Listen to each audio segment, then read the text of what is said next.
Hello friends, good morning. আজকে মঙ্গলবার আরেকটি ভিডিও নিয়ে চলে এসেছি। তো আজকে দেখো ওয়েদারটা প্রচণ্ড বৃষ্টি, মানে গতকাল এত বিদ্যুৎ চমকানো রাতেবেলায়, তো প্রচণ্ড আমরা ভয়ে ঘুমিয়েছিলাম। খুব বিদ্যুৎ চমকাচ্ছিল, মেঘ ডাকছিল।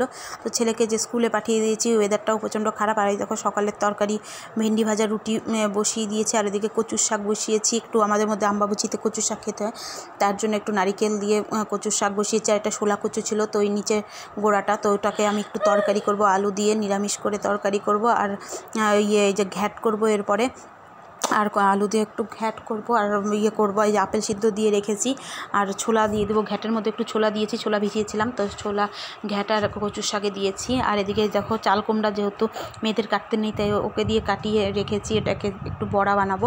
আর এদিকে দেখো মোটামুটি এদিককার কাজ হয়ে গেছে, আলসিও লেগে গেছে বসছি আর করছি বলে। তো এদিকে কচুর তরকারি বসিয়েছি, আর এদিকে ডালটা বসিয়ে দিচ্ছি, মুগ ডাল।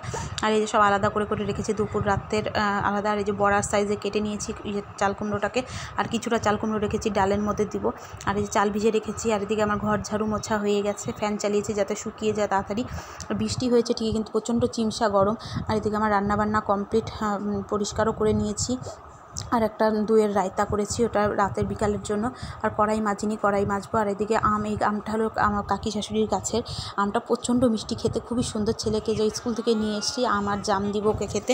আর ওইখানে দেখো শুয়ে বদমাশি করছে সেম হয়ে, তো শুয়ে আছে, আর আমি এগুলো খেতে দেবো। আর এটা তো তোমাদের মনেই আছে, গতকাল আমাকে এটা লিখে দিয়েছিল, আমার কাছে বাদাম শেক খাবে।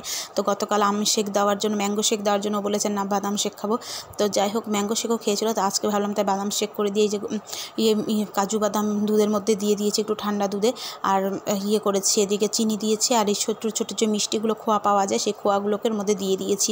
তো মিক্সিতে ভালো করে পিষে নিয়েছি। পিষার পরে যে এরকম পেস্ট হয়ে গিয়েছে, তারপর বাটিতে ঢেলে একটু ফ্রিজে রেখে দিয়েছি, ঠান্ডা হতে দিয়েছি। তারপরে ওকে সুন্দর করে সাজিয়ে দিয়েছি। আর ও দেখো খেয়ে কী বলছে, খুব আনন্দ পেয়েছে খেয়ে, প্রচণ্ড ভালো লেগেছে। আর এদিকে ও খেয়ে খাচ্ছিলো, আর আমি এইভাবে ওর ভিডিও করছিলাম। তো খুব আনন্দ পেয়েছে যে দোকানের থেকেও সুন্দর হয়েছে। তো ওর পছন্দের খাবার করে দিতে পেরে আমারও ভালো লেগেছে। আর আজকের ভিডিওটা এই পর্যন্তই। আর কেমন লাগলো, ভালো লাগলে একটা লাইক কমেন্ট সাবস্ক্রাইব করে দিও। আর তোমরা ভিডিওটা দেখো, কিন্তু কেউ লাইক কমেন্ট সাবস্ক্রাইব করো না, প্লিজ একটা লাইক কমেন্ট সাবস্ক্রাইব করে দিও। আর ভালো লাগলে আর এইভাবে তোমাদের ভিডিও দিতে থাকবো।